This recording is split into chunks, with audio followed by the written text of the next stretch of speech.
নমস্কার বন্ধুরা, সুপ্রভাত।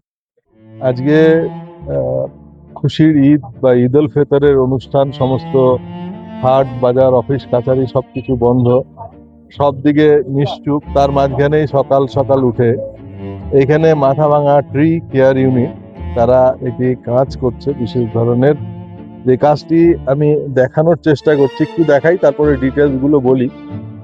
এই যে ভাই প্রদ্যুৎ গাছের মধ্যে ড্রায়ার লাগাচ্ছে। সেটা গাছের মধ্যে কি কারণে লাগানো হচ্ছে সেটা বলছি, আসছি পরে। তো বিষয়টা হচ্ছে, যারা এসি কেয়ার ইউনিট নিয়ে কাজ করেন মাথাভাঙা শহরে, তাদের যে ধারণা, এই ধারণাটি তাদের শুধু ধারণা নয়, এটা দীর্ঘদিন আগে আমাদের বিজ্ঞানী জগদীশচন্দ্র বসু তিনি প্রমাণ করেছিলেন এবং বলেছিলেন বিশ্বে প্রথম যে গাছেরও প্রাণ আছে।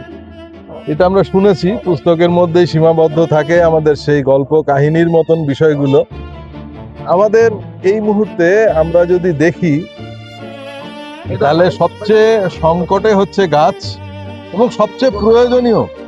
এই পৃথিবীতে প্রাণীকুল বাঁচার জন্য যেই দুটো জিনিস লাগে, একটা লাগে অক্সিজেন আর একটা লাগে খাদ্য ইমিডিয়েট। তো এই অক্সিজেনের যোগান দেয় হচ্ছে গাছ। তো আমাদের এক সেকেন্ড আমাদের নিঃশ্বাস বন্ধ হলে আমরা কিরকম আমাদের ভাব হয় সেটা আমরা জানি। তা জানার পরেও আমরা কিন্তু সেইভাবে ওয়াকিবহল নই গাছের বিষয় নিয়ে। এই গাছের বিষয়ে দুটো ব্যাপার আছে, একটা হচ্ছে গাছ লাগানো, আরেকটা হচ্ছে সাস্টেন করা। যে লাগানো হলো সেই গাছটা যাতে নষ্ট না হয়ে যায় প্রাকৃতিকভাবে মানুষের আঘাতের দ্বারা, তো সেটাই এখানে এরা এনশিওর করার চেষ্টা করছে। এরকম একটি গাছ, যে গাছটি ক্ষতিগ্রস্ত হয়েছে। এখানে এই যে মালিবাগান মাথাভাঙার যে উদ্যান, সেই উদ্যানের প্রথম যে টিকিট কাউন্টার, তার টিনের চাল সেটা লেগে গাছটি বড় হতে হতে সেটা সংঘর্ষে গাছটি ক্ষতিগ্রস্ত হয়, যেটা দেখালাম ছবিতে আপনারা দেখতে পাচ্ছেন বিষয়গুলো। এবার এটার জন্য কি কি করা যেতে পারে, তো তার জন্য প্রথমে সংশ্লিষ্ট আধিকারিকের অনুমতি নিয়ে সেই গাছের যে অংশটি ক্ষতিগ্রস্ত হয়েছে সেখানে টিন ছিল, সেই টিনগুলোকে বার করা হয়েছে। গাছের ডাল কাটা হয়েছে যাতে করে অতিরিক্ত ওজনে গাছটি আরো ভালনারেবল না হয়ে পড়ে, এবং তারপরে যে দীর্ঘ প্রক্রিয়াগুলো গাছটা যাতে আবার ধীরে ধীরে সুস্থ হয়ে ওঠে, সেই প্রক্রিয়াগুলো যারা করছে তাদের মুখের থেকে শুনবো।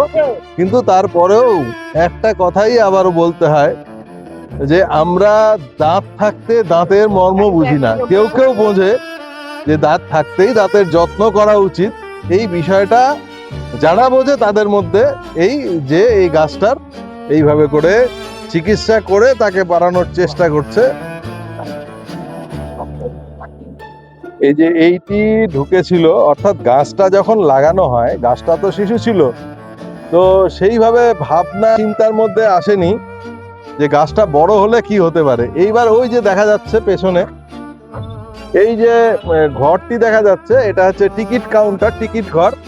তার সামনে যে বারান্দাটি ছিল, সেই বারান্দার টিনের সাথে এই গাছটির সংস্পর্শ হয় এবং গাছটি বড় হতে থাকে এবং পূব দিকে হেলতে থাকে, যার জন্য টিনের মধ্যে টিনটি এটার ভেতরে ঢুকে যেতে থাকে। গাছটা আর কিছুদিন পরে দেখলে হয়তো বা এই সিজনে হয়তো আর বাঁচানোই যেত না, ভেঙেই পড়তো। কারণ ওই দিকে যে দেখা যাচ্ছে ডালগুলো কাটা হয়েছে কিন্তু পরে এই দিকে ওজন পড়তো আর গাছটি ভেঙে পড়ে যেত। এখন পুরো ঝড় বৃষ্টি এগুলো হচ্ছে, তো এইটাকে পুরো প্রক্রিয়াটাকে কি করে করলো সেটা এবার এখানে যারা করেছে তাদের মুখ থেকেই শুনে নেওয়ার চেষ্টা করছি। হ্যাঁ, বিষয়টা হচ্ছে যে আমরা এইখানে আজকে গাছটার যে চিকিৎসা করলাম আর কি, সেটা হচ্ছে আমাদের কাছে একটা ইনফরমেশন এসেছিল যে এখানে যে টিনটা ছিল বারান্দার, সেই টিন দিয়ে গাছের প্রায় অর্ধেকটা অংশ কেটে গেছিল। তারপরে সাথে সাথে আমরা চেয়ারম্যানের কাছে যাই, চেয়ারম্যান সাথে সাথে লোক পাঠান এবং টিনটি প্রথমে খুলে নেওয়া। আজকে আমরা চিকিৎসাটা করলাম। প্রথমে যেটা করেছিলাম, গাছটাকে ওয়েট কমানোর জন্য ওই দিকের ডালগুলোকে আমরা কাটি। পর্যায়ক্রমে এই কাজটা আমরা করলাম। প্রথমে গাছটাকে আমরা লোহার বিম দিয়ে একটা সাপোর্ট দিলাম যাতে গাছটা হেলে না যায়, কেন এখন ঝড় বাদলের দিন। আর তারপরে আমরা সেটাকে বিভিন্নভাবে কেটে কেটে আস্তে আস্তে কেটে কেটে টিনটাকে টোটালটাকে রিমুভ করলাম। করার পরে পর্যায়ক্রমে একদম মানুষের চিকিৎসা যা, ডেটল দিয়ে এটাকে ভালো করে পরিষ্কার করলাম প্রথমে। তারপরে আমরা ড্রায়ার লাগালাম, ড্রায়ার দিয়ে সেই জায়গাটাকে ভালো করে পরিষ্কার করলাম। তারপরে আমরা অ্যান্টিফাঙ্গাল দিলাম, অ্যান্টিফাঙ্গাল দেওয়ার পরে এবার আমরা এটাকে ভালো করে সিল করব, সিল করে যাতে জল কিছুদিন না অন্তত পড়ে।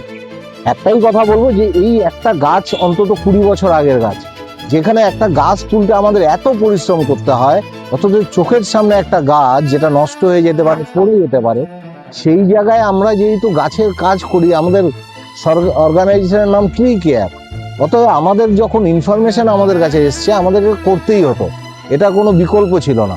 তো আমি অনুরোধ করব যে আপনারা যে যতটুকুন পারেন প্লিজ সেভ দ্য ট্রি, কেননা এই মুহূর্তে আমাদের এর বিকল্প নেই। দেখুন এই যে পর্যায়ক্রমে কৃষকরা মরছে, কারণ হচ্ছে আমাদের একদম প্রকৃতির ভারসাম্য প্রায় নষ্ট। এই বর্তমান সময়ে গরম পড়ে যাওয়ার কথা, অথচ আমাদের কিন্তু গরম পড়ছে না, বৃষ্টি অনবরত, এখনো ঠান্ডার ভাব। কৃষকের এই মুহূর্তে তামাক নষ্ট হয়ে গেছে, পুরো ভুট্টা নষ্ট হয়ে গেছে, প্রকৃতি কিন্তু রিটার্ন দেওয়া শুরু করেছে।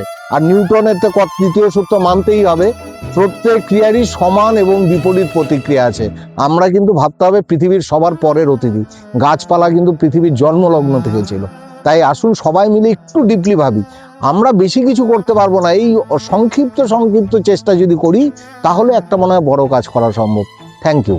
এবং এর সাথে আরেকটি কথা বলবো, যেটা হচ্ছে এইটার পেছনে কিন্তু আরেকটি বার্তা আছে, যে আমরা যখন তখন যেখানে সেখানে গাছ উপড়ে ফেলি, কেটে ফেলি, যারা এই ধরনের অমানবিক কাজগুলো করে এবং তার সঙ্গে সংশ্লিষ্ট নিয়ম আছে, ভারতবর্ষের যে ফরেস্ট অ্যাক্ট আছে সেই অনুযায়ী যেগুলো পাবলিক প্লেস আছে, পাবলিক প্লেস বা পাবলিক প্রপার্টি, সেইখানে যদি গাছ থাকে তার অপসারণের জন্য বা কোনো কাটার জন্য, কিছু করার জন্য, তার জন্য পারমিশন লাগে। সেটা এর আগের দিন দেখিয়েছি, এবং সেই বিষয়টাই এরা কিন্তু সেই পারমিশনগুলো নিয়ে সংশ্লিষ্ট সেই আধিকারিকদের থেকে তারপরেই এই গাছটাতে হাত দিয়েছে। সেটাও, এই বিষয়টাও একবার ভাবা উচিত। যখন তখন মনে হলো আমার বাড়ির সৌন্দর্য নষ্ট হচ্ছে, বাড়ির সামনেই রাস্তা, বাড়ির অর্ধেক আমি রাস্তার অর্ধেক অধিকার করে আমি সেইখানে আমার বাড়ি করেছি, বাড়ির যে সামনের অংশটা।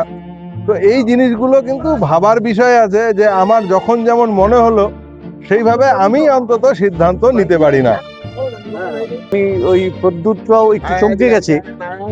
আমি একটা কথা বলেছিলাম যে ওই সিলেক্টেড ট্রি ফাইটাররা শুধু ফাইটার নয়, আমরা যারা উপস্থিত আছি তারাও একজন ফাইটার, যারা এই সবুজের বাঁচানোর আন্দোলনে শরিক।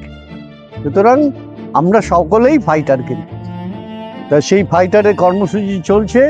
আমাদের আগেও অনেকগুলো গাছকে যাতে রিকভারি করা যায়, এফেক্টেড গাছগুলোকে, সেগুলোর জন্য আমাদের এই ট্রি অ্যাম্বুলেন্স। গাছের যে প্রাণ আছে এটা তো জগদীশচন্দ্র বোস প্রমাণ করেছেন, কিন্তু আমাদের মধ্যে সেই বোধটা এখনো জাগেনি যে সত্যি সত্যিই গাছের প্রাণ আছে। তা এই যে ট্রি ফাইটার উদ্যোগ নিয়ে একটি গাছের শরীরের মধ্যে অর্ধেকটা ট্রিন ঢুকে গেছিল, সেই গাছটা যদি প্রাণ থাকে আমরা ফিল করি, তাহলে গাছটার কতটা কষ্ট হচ্ছিল। এরকম অনেক গাছ রয়েছে যাতে যেখানে বিভিন্নভাবে এই অত্যাচারের শিকার হয় গাছগুলো, এবং গাছগুলো তো ওরা কিছু বলতে পারে না। তাদের যে কষ্টটা এই ট্রি ফাইটার অবজার্ভ করছে, করে দেখছে যে তাদের কষ্টটা ফিল করছে, ফিল করে তাকে রিকভারি করার একটা চেষ্টা করছে। সমাজে এখন অনেক জায়গায় এরকম অনেক গাছ আছে যে গাছগুলোকে প্রতি যত্ন নেওয়া খুব ভীষণ দরকার, যাতে এই ধরনের আক্রমণ থেকে গাছগুলোকে আমরা রক্ষা করতে পারি। তারা তো কিছু বলতে পারে না, তাদের প্রাণ আছে, কিন্তু তাদের হয়তো বলে, সেই ভাষাটা আমরা বুঝি না। সেই ভাষাটা ট্রি কেয়ার চেষ্টা করছে বোঝার, হ্যাঁ, এই বুঝে এগোনোর চেষ্টা করছে। আপনাদের সকলের কাছে আমাদের বিনীত অনুরোধ যে আপনারাও গাছের ভাষাটাকে বোঝার চেষ্টা করুন, তাদের কষ্টটাকে ফিল করুন। স্বামী অনুব্রতানন্দ এই ট্রি কেয়ারের সঙ্গে যুক্ত। আপাতত আমি মাথাভাঙ্গা রামকৃষ্ণ সেবা সদনে আছি। ঠিক আছে।